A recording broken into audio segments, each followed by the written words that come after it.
Have a nice day. Today is Wednesday, 13th of November 2024. This day is famous for the celebration of World Kindness Day. To mark the anniversary of the formation of the World Kindness Movement in 1997, a coalition of global organizations committed to promoting kindness and compassion as essential values for a powerful world. So, starting the newspaper with the world news, including the most important, Florida police launched investigation after a human head found on beach. All United States flights to Haiti suspended by FAA after gunfire struck 3 American planes.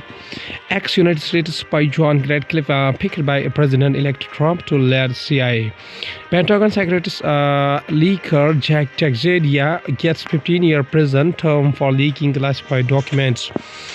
Donald Trump nominates Elon Musk, Vivek Ramaswamy to lead America's new efficiency department.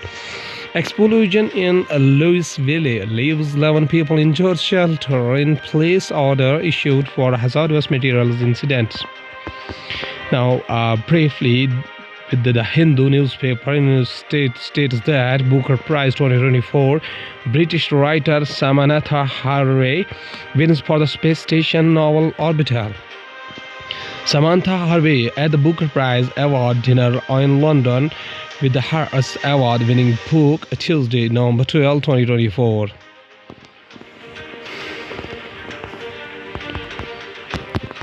She called the book a space pastoral about the 6 astronauts circling the Earth, which she began writing during the COVID-19 pandemic lockdowns.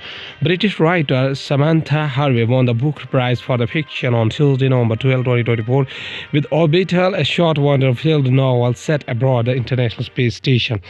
Ms. Harvey was awarded the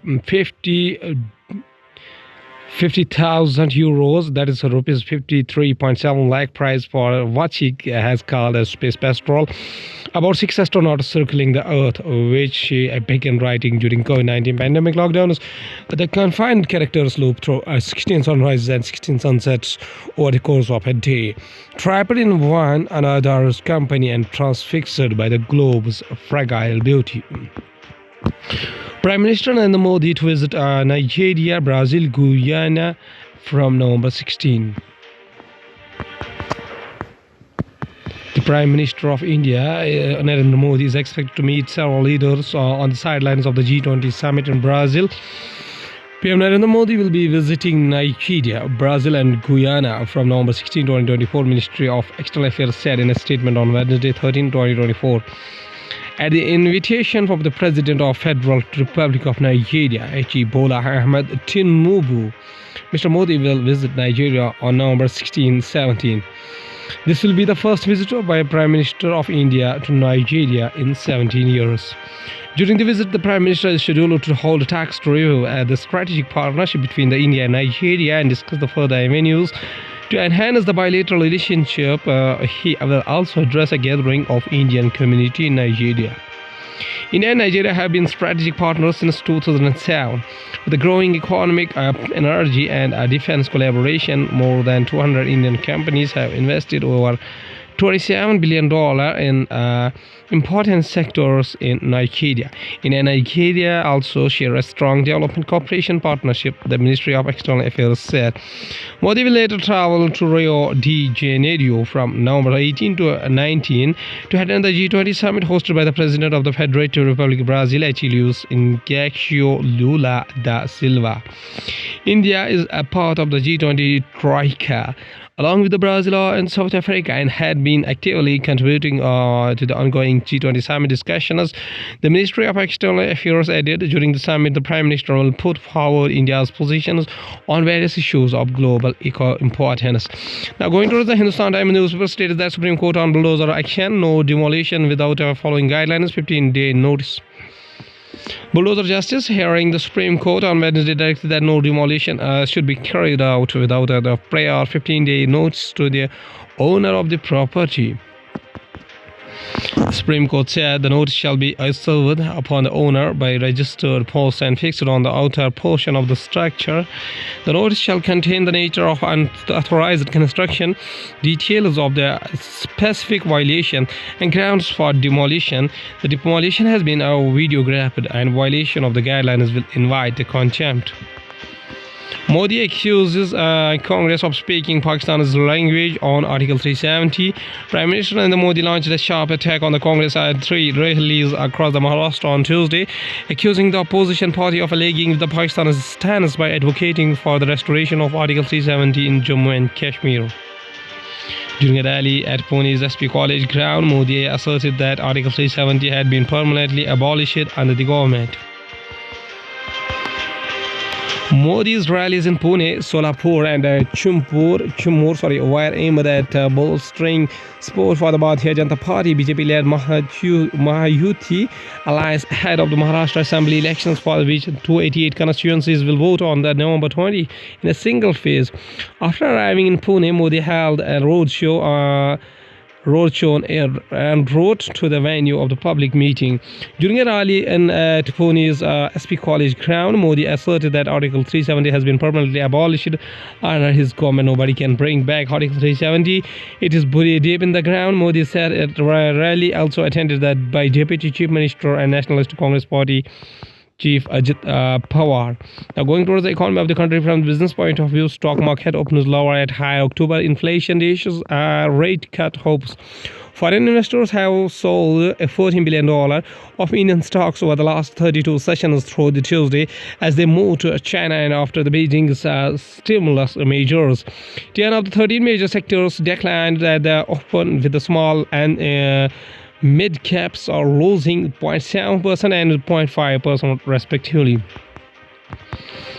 Markets tank over 1% on heavy selling pressure, and amid continued FII exodus on Tuesday. FIIs offloaded rupees 3,024.31 crore of the local shares, while domesticating institutional investors DIIs purchased rupees 1,854.46 crore of equities.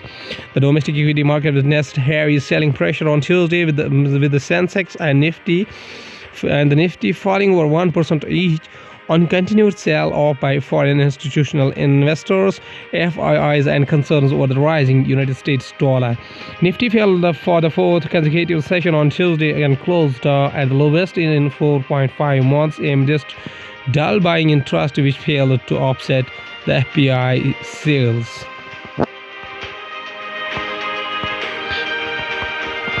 Going to the science and tech, we have affordable generics will stay relevant amid a premiumization trend. Bhushan Arishkar. GSK will keep its existing portfolios while entering areas like oncology, said company officials at its centenary celebrations. Affordable access to general medicine at masses will stay relevant even as there is a premiumization trend, said managing director of GSK Pharmaceuticals India, Bhushan Arishkar. Things like classifications or pre-immunization are now bandied around by many consultants, and really that is also playing out in several categories. I think our objective in shaping the next century as a company will be to ensure that we continue to provide affordable access with all our mass-based general medicines portfolio, which will still remain relevant, Mr. Arshikar said at an event celebrating 100 years in the pharmaceutical industry held on November 12 at Mumbai. Chairperson of GSK R.S. Karnad, former executive chairman of L&T A.M. Naik, former chairperson of the HDFC Deepak Fradik, and former MDs of organization were present at the event. Open Artificial Intelligence co-founder Greg Brockman returns to AI startup report. Open Artificial Intelligence co-founder Greg Brockman has returned to the artificial intelligence firm 3 months after taking a leave from his role as a president.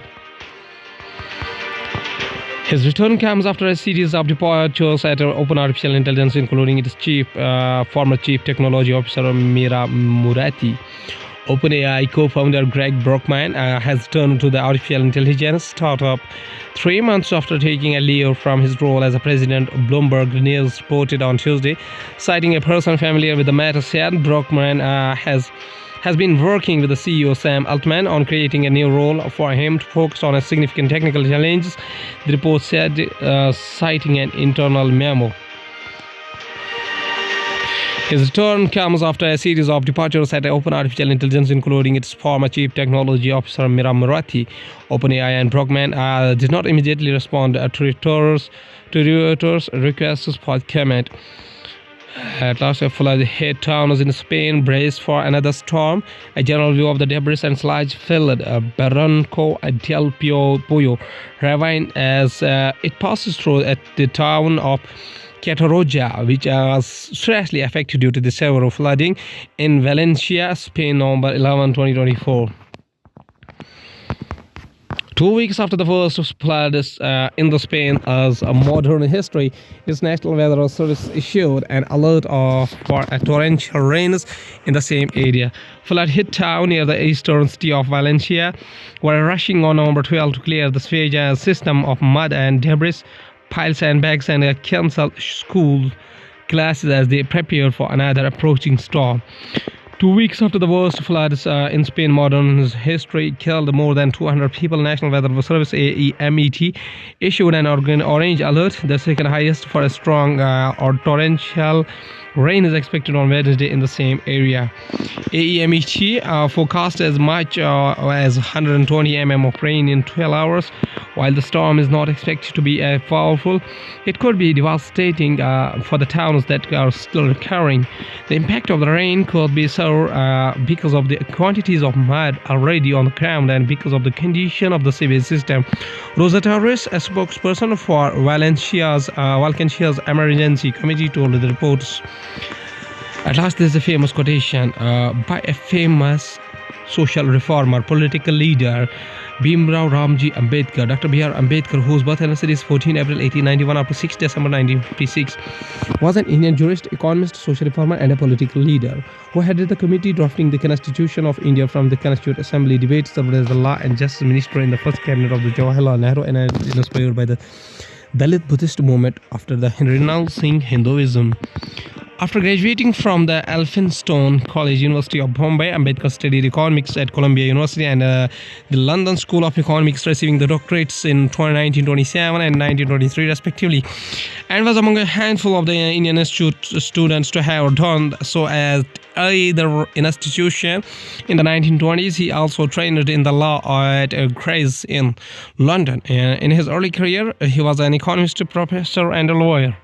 His later life was marked by his political activities. He became involved in the campaigning and negotiations of a partition, publishing journals advocating and political rights and social reforms for Dalits, and contributing to the establishment of the state of India. In 1956, he converted to Buddhism, initiating mass conversions of Dalits. In 1990, the Bharat Ratna, India's highest civilian award, was posthumously conferred on Ambedkar. The solution Jai Bhim, used by the followers, honors him. He is also referred to as by the nickname Baba Sahib, meaning the respected father.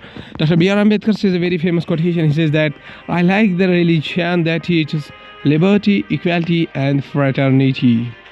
Okay, thank you.